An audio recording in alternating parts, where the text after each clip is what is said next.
నమస్కారం.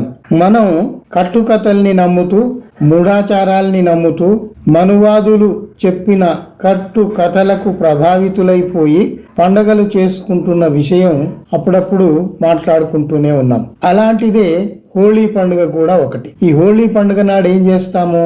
మనం చిన్నప్పటి నుంచి మనకు నేర్పిన కథ ఏమిటి అంటే, హిరణ్యకశిపుడు అనేవాడు ఉండేవాడు. అతని కొడుకు ప్రహ్లాదుడు. ఆ ప్రహ్లాదుడు హరినామ స్మరణ చేస్తూ ఉండేవాడు. అది గిట్టని తండ్రి హిరణ్యకశిపుడు ఎక్కడరా నీ హరి అని అడగటం. ఎక్కడేమిటి, ఎక్కడైనా ఆయన ఉంటాడు, ఇందుగలడందు లేడని సందేహము వలదు అని ఆయన పద్యం పాడతాడు. అప్పుడు ఆ తండ్రి హిరణ్యకశిపుడికి బాగా కోపం వచ్చి, అయితే చెప్పు, ఈ స్తంభంలో ఉన్నాడా అని అడగటం. ఓ ఉన్నాడు అని ప్రహ్లాదుడు చెప్పటం. ఆ స్తంభాన్ని తన గదతో హిరణ్యకశిపుడు పగలగొట్టడం.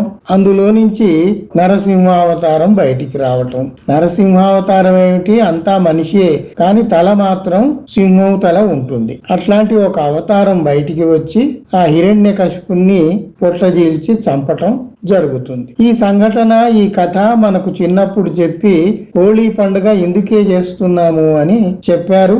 అది మనం నమ్ముతూ పెరిగాము. మనమే కాదు, కోట్లాది మంది మనువాదులు సృష్టించిన ఈ కథకు ప్రభావితులైపోయి హోళీ పండుగ చేస్తూనే ఉన్నారు. అసలు వాస్తవము ఇంకొంచెం వేరుగా ఉంది. వాస్తవం ఏమిటి అంటే, హిరణ్యకశిపుడు ఈ మూలవాసి, ఇక్కడి రాజు. అయితే ఆర్య బ్రాహ్మణులు, ఈ వేద పండితులు, వీళ్ళంతా వలస వచ్చిన ఆర్యులు, మనకు తెలుసు, మాట్లాడుకుంటూనే ఉన్నాం. అయితే ఈ హిరణ్యకశిపుడికి తన కొడుకు ప్రహ్లాదుడికి తనదైన అంటే మూలవాసుల విద్యను నేర్పిద్దాము అంటే అది ఎక్కడ లభ్యం కావటం లేదు. ఎక్కడ చూసినా ఆర్య పండితులు, పురోహితులు, బ్రాహ్మణులే విద్య నేర్పుతున్నారు. అందువల్ల ఇక విధి లేక హిరణ్యకశిపుడు కూడా తన కుమారుణ్ణి ప్రహ్లాదుణ్ణి వాళ్ళకు అప్పగించి, అయ్యా బుద్ధి జ్ఞానం నేర్పండి అంటే, వాళ్ళు బుద్ధి జ్ఞానం నేర్పడం, ప్రపంచ జ్ఞానం నేర్పడం పక్కన పెట్టి ఒక్కటే నేర్పారు, హరినామ స్మరణ చెయ్యమని చెప్పారు. ఆ హరిని నమ్ముకో, హరినామ స్మరణ చేస్తూ ఉండు, అన్నింటికి ఆయనే వచ్చి రక్షిస్తాడు అని నేర్పిస్తే ఆ బాలకుడు ప్రభావితుడైపోయి నిరంతరం హరినామ స్మరణలో గడుపుతున్నాడు. అయితే ఇది చూసిన తండ్రికి హిరణ్యకశిపుడికి నచ్చలేదు. మధ్య మధ్యలో కోప్పడుతున్నాడు, కానీ అంతకంటే ఏమి చేయలేడు. దానికి దీటుగా ప్రహ్లాదుడు కూడా హరి అంతటా ఉన్నాడు, మనం స్మరిస్తే చాలు మనకు వచ్చి ఆదుకుంటాడు అని కొడుకు ప్రహ్లాదుడు, చిన్న బాలుడు చెప్తున్నాడు. అప్పుడు వారి మధ్య సంవాదం జరుగుతుంది. ఈ స్తంభంలో ఉన్నాడా అంటే ఉన్నాడు అనటం, ఆయన స్తంభాన్ని పగలగొట్టడం, ఆ నరసింహావతారం వచ్చి హిరణ్యకశిపుని పొట్టజీల్చి చంపటం, ఇదంతా మనం కథ. చాలా థ్రిల్లింగ్ గా ఉంటుంది కథ, బానే ఉంటుంది, కానీ అది ఉట్టి కల్పిత కథ. అందులో వాస్తవం లేదు. ఎందుకంటే మనిషి ఆకారం ఉండి సింహం తల ఉన్నవాడెవ్వడు లేడు ఈ ప్రపంచంలో. మనం ప్రపంచం అంతా పరిజ్ఞానం సాధించి జీవ పరిణామం అంతా చదువుకొని అందులో ఈ మనిషికి సింహం తల ఉన్నవాడు, మనిషికి ఏనుగు తల ఉన్నవాడు ఎక్కడైనా ఉన్నాడా? లేడు. అవి కల్పిత కథల్లో మాత్రం ఉంటాయి, ఉండొచ్చు, అవకాశం ఉంది, కానీ వాస్తవంగా ఉండవు. ఇంకొకటి చూడండి, మనిషికి సింహం తల ఉంది అంటే మనిషిగా ఉన్నప్పుడు అతని చేతివేళ్లు మనిషి చేతివేళ్లే ఉంటాయి కదా. కానీ అక్కడ చూడండి, హిరణ్యకశిపుడి పొట్ట చీల్చడానికి సింహానికి ఉండే గోళ్లు ఉన్నాయి. అంటే మనిషికి సింహానికి ఉండే గోళ్లు ఎట్లా వస్తాయండి? మీరు అన్నది కరెక్టే, సింహం తల ఉంది, కానీ మనిషి మామూలుగా ఉన్నాడు కదా. మనిషి మామూలుగా ఉన్నవాడికి సింహం గోళ్లు ఎలా వస్తాయి? సరే, వచ్చాయి, చంపాడు, అది ఆ కథ అయిపోయింది. ఇందులో మనకు హోళీ అనే మాటే కనబడటం లేదు. ఈ హోళీ అనేది ఎట్లా వచ్చింది, ఎందుకు వచ్చింది అనేది మనకు చెప్పరు. ఆ హోళీ ఏమిటి అంటే, హోళిక, హిరణ్యకశిపుడి చెల్లెలు పేరు హోళిక.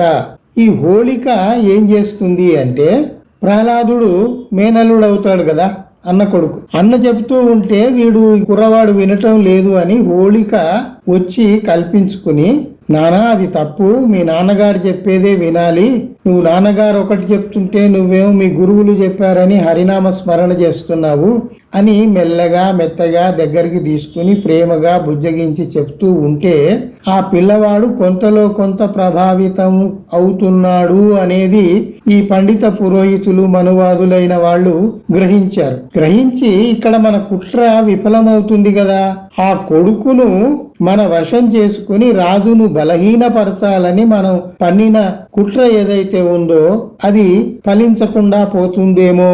ఆ హోళిక ప్రభావంలో పడి వాడు తండ్రి మాట వింటూ తండ్రి పక్షాన చేరిపోతే మనం ఇంతకాలం నేర్పిన హరినామస్మరణ వృధా అయిపోతుంది కదా, హిరణ్యకశిపుడు మరింత బలవంతుడవుతాడు కదా, ఈ ప్రహ్లాదుడు చేయి జారిపోతాడు కదా అని ఈ వైదిక ఆర్య బ్రాహ్మణులు ఏం చేశారు, వాళ్ళ రాజుగారైన విష్ణువు దగ్గరికి పోయి ఆ విష్ణువు దగ్గర మొరబెట్టుకున్నారు. అయ్యా మా ప్రయత్నం మేము చేశాము, కానీ అక్కడ హోళిక అని ఒక ప్రహ్లాదుడి మేనత్త అడ్డం వస్తుంది, ఆమె ప్రహ్లాదుడిని ప్రభావితం చేస్తుంది అని చెప్తే అతను కోపం పట్టలేక ఆ విష్ణువు వచ్చి హోళికను అగ్నిలోకి దోసేసి నిర్దాక్షిణ్యంగా చంపేస్తాడు. ఇక్కడ చూడండి, ఒక మహిళను, అసహాయ మహిళను ఆ విష్ణువు వచ్చి అగ్నిలో దోసేశాడు, ఆమె కాలి చనిపోయింది. మన వాళ్ళు మనతో పండుగలు చేయిస్తున్నారు. హోళీ అనే పండుగ అందుకే వచ్చింది, హోళిక మరణించింది అని మనతో పండుగ చేయిస్తున్నారు. హిరణ్యకశిపుడు చనిపోయాడు అని మనతో పండుగ చేయిస్తున్నారు. అక్కడ ప్రజా జీవితానికి సంబంధించి ఏమీ లేదు. అక్కడ నరసింహావతారంలో అసలు హేతుబద్ధంగా లేదు. మనిషికి సింహం తల ఉండటం ఏమిటి, మనిషి అయిన వాడికి సింహం గోళ్ళు ఉండటం ఏమిటి, ఈ ప్రశ్నలకు జవాబులు ఉండవు. ఎందుకంటే కల్పిత కథల్లాగే ఉంటాయి కదా, వాస్తవాలు ఉండవు. ఇట్లా ఈ దేశవాసులైన బహుజనుల్ని ప్రభావితం చేసి ఆర్య బ్రాహ్మణులు మనువాదులు కట్టుకథలు అల్లి మనతో పండుగలు చేయిస్తున్నారు అన్నది ఈ తరం గ్రహిస్తూ ఉంది. ఇంకొకటి చూడండి, పొద్దున్నే లేచి బ్రాహ్మణులు మార్వాడీలు అందరూ కలిసి ఇంటి ముందు మంట వేస్తారు. ఆ మంటలో ఏం చేస్తారు, ఇంట్లో పనికిరాని వస్తువులు చెత్త చెదారం అంతా ఆ మంటలో వేస్తారు. అంటే ఇక్కడ ఏమిటి, ఆ హోళిక అనే మహిళ చెత్తతో సమానం అని చెప్పటం. మీ నాన్నగారి మాట విను, బుద్ధిగా ఉండు అని చెప్పిన ఆ హోళిక చెత్త కింద వీళ్ళు జమ కట్టారు. అసలు ఎక్కడ ఎప్పుడు కనబడని ఆ హరినామస్మరణ చేస్తూ ఉండమని ఆ ఆర్య బ్రాహ్మణులు చెప్పారు. ఆ కుర్రవాడు ప్రహ్లాదుడు ప్రభావితుడయ్యాడు. ఇది కథ. ఈ కథలో వాస్తవాలేమున్నాయి, అబద్ధాలు కల్పితాలు ఎన్ని ఉన్నాయి అనేది మనమే విశ్లేషించుకోవాలి.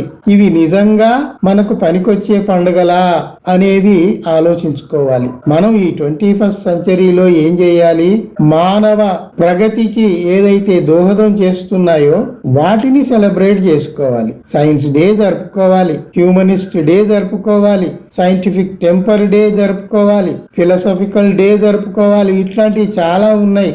వాతావరణ పరిరక్షణ దినం జరుపుకోవాలి. ఇట్లాంటివి జరుపుకోకుండా ఈ కట్టుకథల మీద ఆధారపడ్డ ఈ పండుగలు జరుపుకుంటూ మనం సమయం వృధా చేయటం అవసరమా, డబ్బు వృధా చేయటం అవసరమా? ఎంతకాలం వీటిని నమ్మి మనం పండుగలు చేస్తున్నామంటే మూఢనమ్మకాల్లో బతుకుతున్నాము అని చెప్పుకోవటమే కదా. అవన్నీ మూఢనమ్మకాలు, ఆధారాలు లేనివి. అట్లాంటివి నమ్ముతూ పండుగలు చేయటం అవసరమా? ఆ మనువాదులు చేసిన పని ఏమిటి, ఇక్కడి మూలవాసులనే చంపటం, వాళ్లతోటే పండుగలు చేయించటం. ఎంత కుట్ర చూడండి. మీ ఏలుతో మీ కంటిని మీరే పొడుచుకుంటున్నట్లుగా ఉంది. మీ మూలవాసులు ఎవరో చనిపోతే మీరు పండుగలు చేసి సెలబ్రేట్ చేసుకోవటం ఎంత బుద్ధి తక్కువ అన్నది ఆలోచించుకోవాలి. ఇప్పుడున్న యువతరం హేతుబద్ధంగా ఆలోచిస్తున్నారు, విషయాలు గ్రహిస్తున్నారు. అనవసరమైన ఆర్భాటాలు, అనవసరమైన సంప్రదాయాలు, అనవసరమైన ఇట్లాంటి పండుగలు జరుపుకోవటం మానేస్తున్నారు. సో ఆ విషయం గుర్తు చేయటానికే నేను ఈ చిన్న కథను మీ ముందు పెట్టాను. మీరు కూడా ఆలోచించి చూడండి, ఇందులో హేతుబద్ధత ఎంత ఉంది ఎంత లేదు అన్నది ఆలోచిస్తే మీకే నిజాలు తెలుస్తాయి. ప్రస్తుతానికి ఉంటాను, సెలవు.